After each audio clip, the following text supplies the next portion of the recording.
مولانا ظفر احمد عثمانی ہندوستان سے حج کرنے حجاز مقدس گئے۔ یہ وہ دور تھا جب بحری جہاز کے ذریعے حج پر جایا جاتا تھا۔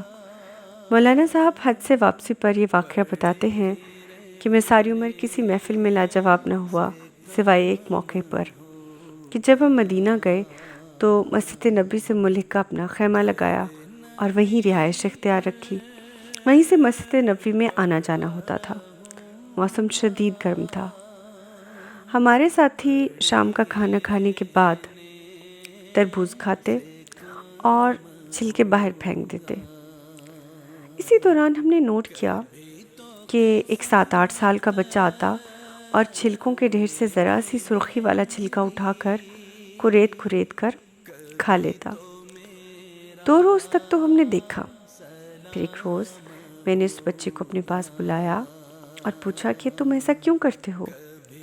وہ بولا، میرے والد فوت ہو گئے ہیں، والدہ نے اقتصانی کر لیا ہے، گھر میں غربت اور فاقے ہیں، میں مدینے کا بچہ ہوں، میزبان ہونے کے ناطے مانگتے شرم آتی ہے، اسی لیے بچے کچے تربوز سے پیٹ بھر لیتا ہوں۔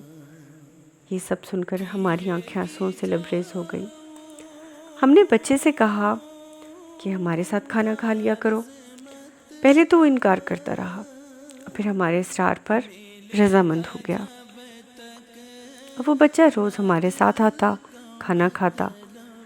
دن بدن بچے سے انس اور محبت پروان چڑھتی گئی اور پھر ہماری واپسی کے اوقات آ گئے۔ ایک روز میں نے بچے کو پیشکش کی کہ میرے ساتھ ہندوستان چلو، میں تمہیں درس میں پڑھاؤں گا، کالج یونیورسٹی کی تعلیم دلواؤں گا۔ بچہ بہت پرجوش تھا، مگر اس نے کہا کہ وہ اپنی والدہ سے پوچھ کر جواب دے گا۔ بچے کی والدہ نے اجازت دے دی۔ واپسی کا سفر شروع ہوا تو بچہ ہمارے ساتھ تھا۔ وہ بہت خوش تھا، مجھ سے سوال کرتا رہا کہ چاچا جی ہندوستان میں اچھے اسکول ہیں، وہاں اچھے کپڑے پہننے کو ملیں گے، فٹ بال کے گراؤنڈ ہیں؟ اور میں کہتا ہاں سب کچھ ہے۔ یہ سب باتیں کرتے کرتے ہم گنبد خضرا تک پہنچے تو وہ رک گیا۔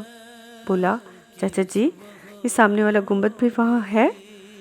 یہ سوال سن کر میں بولا، بیٹا اگر یہ وہاں مل جاتا تو مجھے یہاں آنے کی کیا ضرورت تھی؟ میرا جواب سن کر بچے نے میرا ہاتھ چھڑوا لیا اور بولا، چاچا جی مفلسی، بے بسی اور یتیمی قبول ہے، مگر میں یہ سب گنبد نہیں چھوڑ سکتا۔ اور میرا ہاتھ چھڑوا کر نظروں سے اوجھل ہو گیا۔